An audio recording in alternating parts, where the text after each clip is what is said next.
everyone, this is Naomi. Welcome back to Naomi's Bookshelf and welcome to Bookmas Day 8. Now this is one where I decided to share my love of Agatha Christie with others. I know that not many people know where to start with Agatha Christie because she wrote so many books. So this is kind of my beginner my recommendations on where you should start with Agatha Christie. Now I have 5 books here that are not in my book tree, and then 2 that are in my book tree, but I wanted to talk about anyways. So 7 recommendations, and we're just gonna jump in. So the first one is gonna be one that's quite commonly known. I think it's a good one, and it's a slower paced book, so you have to brace yourself for that, but I love it.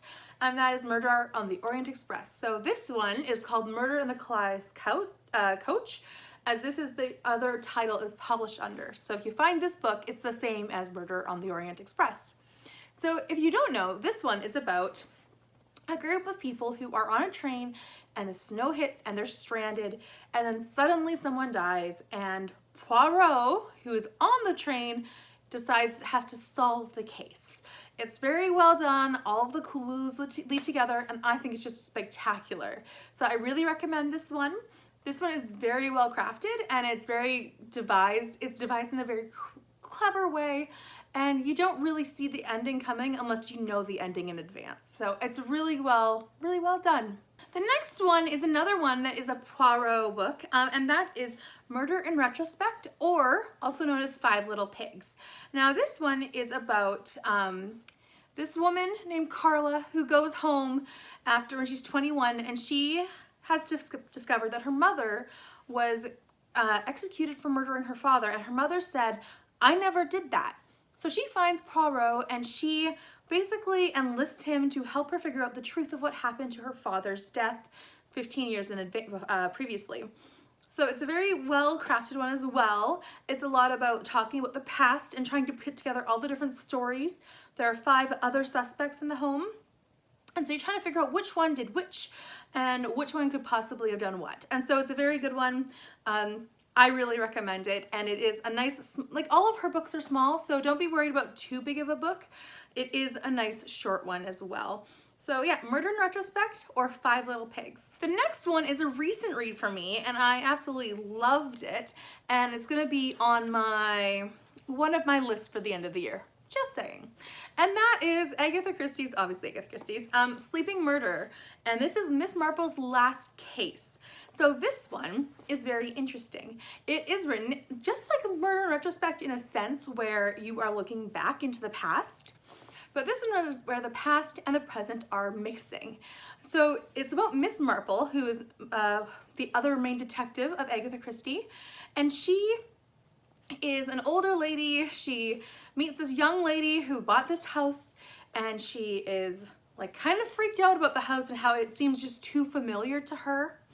And she feels like she's in like a ghost story of sorts. And Miss Marple's like, probably not. You probably experienced that house before. And it's about them following down that path as this woman remembers someone being murdered in this house. And so it's about the murder as it is 20 years in the future, maybe 15, and they're trying to discover what happened.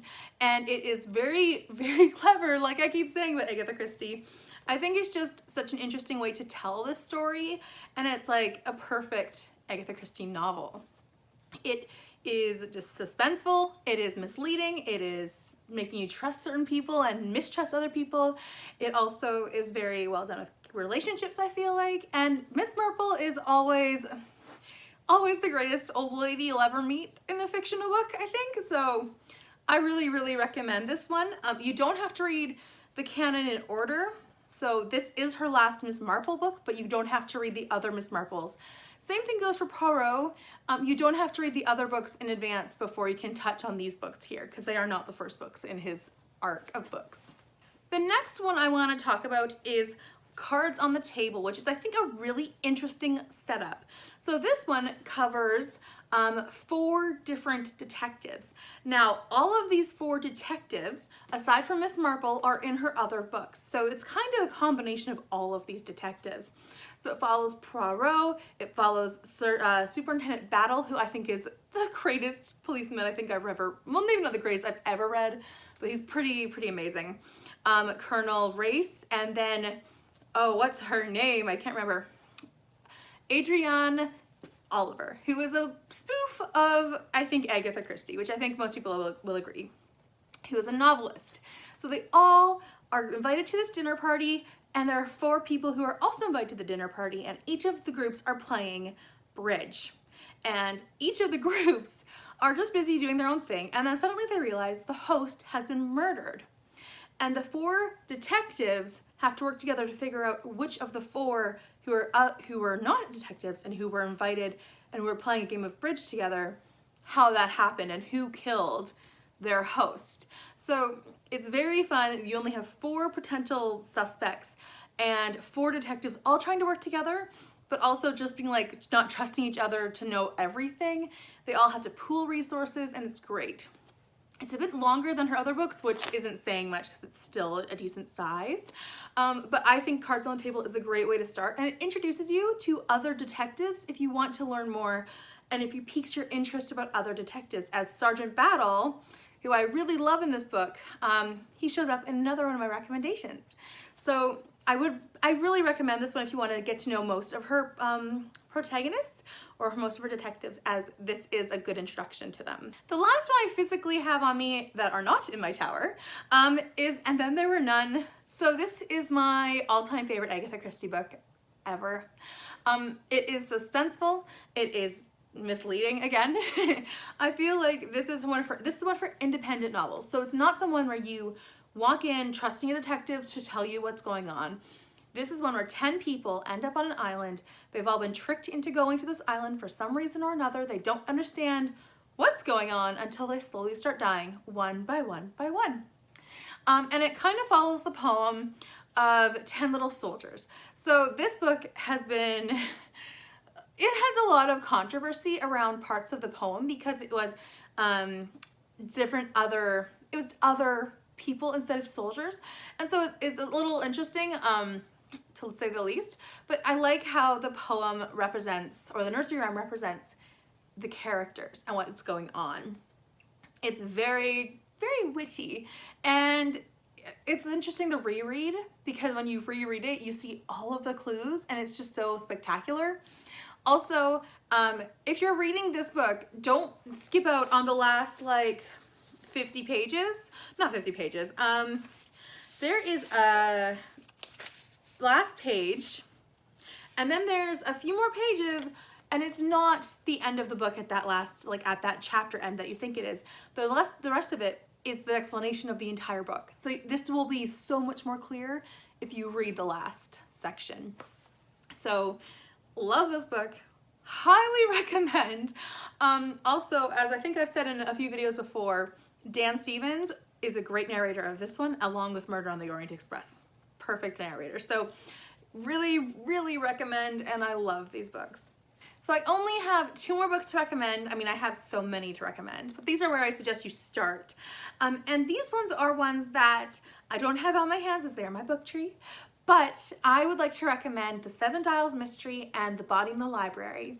So The Seven Dials Mystery is one that stars Sergeant Battle, as it follows this house.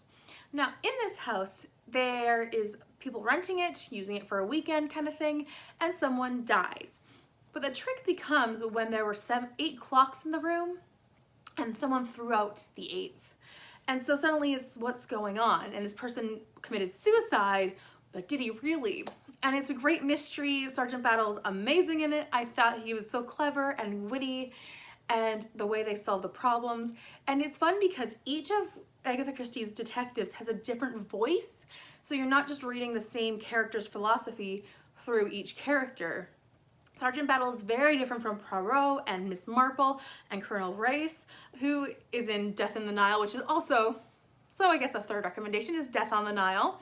But basically, I think they're all different and they're all unique.